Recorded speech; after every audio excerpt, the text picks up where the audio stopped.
Mark Big Show. What is up, everyone? Welcome back to another episode of the Mark Big Show. So glad to have you with me today. Solo episode today. And what I want to do before I dive in is really take the time to ask something of you. I don't do a good job of this, but I would really appreciate it if you would like and subscribe on YouTube, like me on Spotify, Apple Music, wherever it is that you listen to this. Number one, thank you for listening.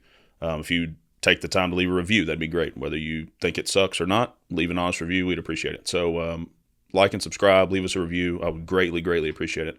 But one of the things I want to try to do as we continue to go further and further in the podcast is dive back in on some points that stick with me after playing back some of these interview type episodes with the guests that I have on and former teammates, business people in our community, all these people that I plan to have on and have had on to this point. I plan to take the time to dive into some of the points that stuck with me after those interviews, just to kind of expound on those and hopefully provide some value to you. So that's what this one's going to be. And the recent interview with my former teammate Gunner Height, I hope you guys got to check that one out. Gunner's a great friend of mine, former teammate from Charleston, South Carolina.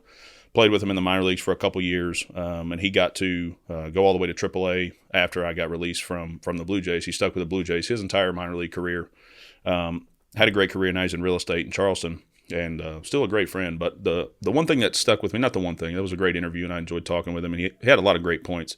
But the one thing that just kind of stuck with me a little bit, and it hit me when he said it, but then, we kept going, continued the conversation, was talking about the key difference between succeeding in professional baseball and then succeeding in the real world. I call it civilian life at this point. But the fact of the matter is, as a pitcher, as a hitter in pro baseball, his point was that you can do all the right things day in, day out. You're in the weight room, you're eating right, you're taking care of your body, you're getting enough sleep, you're not drinking a whole lot because that's what a lot of baseball players do during the season, unfortunately. You're doing all the right things from a physical standpoint, and from a hitter, you're getting your tee work in, you're doing your short toss, your soft toss, your BP in the cage, BP on the field, taking your ground balls if you're an infielder, doing all the things that you're supposed to do to continue to better your craft. And the fact of the matter is you can go out one night and go 0 for 4 with 4 Ks.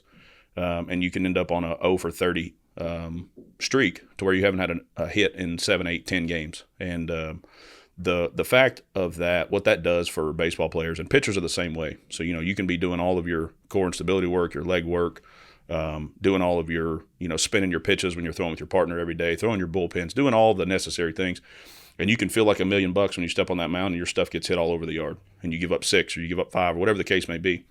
And then the next time you may go out, do the exact same thing and dice people up and give up no hits and strike everybody out that you face. Like, a lot of it just doesn't make sense. And so that is the hard part for a professional athlete, professional baseball specifically, in my opinion, is you can do all the right things and still you're putting yourself in the right place to succeed. But when it comes to the competition and the game itself, you still may not succeed. And that's the hard part. It wears on you. These seasons are 140 games for the minor leagues in, at that time, roughly 150, 155 days. So a lot of games, no time off.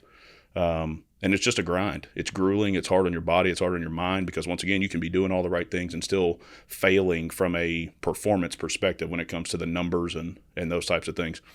But the key difference between that and what I found in the business world is that if you show up day in and day out consistently, you do the nitty-gritty type work, you continue to show up and do the monotonous, tedious stuff that most people just frankly won't do, you will slowly start to stack up those wins and see progress over time.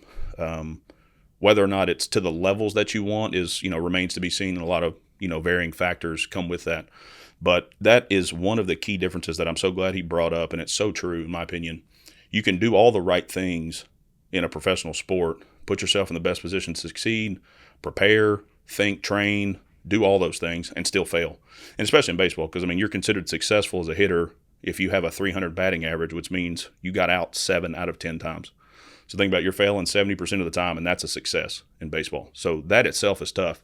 But then on top of that, doing all this work, putting in all this effort, and then still not seeing the results is just sometimes how the cookie crumbles.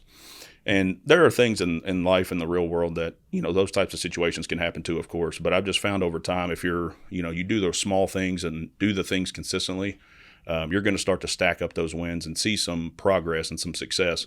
Once again, may not be the success to the level that you want it to be, but continue to show up, continue to be there for people, do what you say you're going to do the right thing. All these small things that sound, remedial, most people just won't do. That's kind of another thing we talked about is like if you just do those things, show up, be on time, smile, have good conversation, those types of things, you're going to beat 75-80% of people that you're competing with because they're just frankly not going to do it. So if you continue to be consistent and get to that level, then there's enough to go around for everyone that does those things is what I found. So my encouragement for you is for you to continue to show up, do the right thing, do the small things, call the people back, do what you say you're going to do, be on time, all the little small things, and you will slowly start to see yourself stack up these small wins and hopefully see the progress that you want to see. So I hope that little tidbit helped you. I hope you enjoyed that interview with Gunner. If you haven't, go back and check it out. You can check it out on YouTube, Spotify, wherever. But that one point just really stuck with me, and so I wanted to share that with you. So I hope that provides you some value, and look forward to seeing you on the next episode. See you.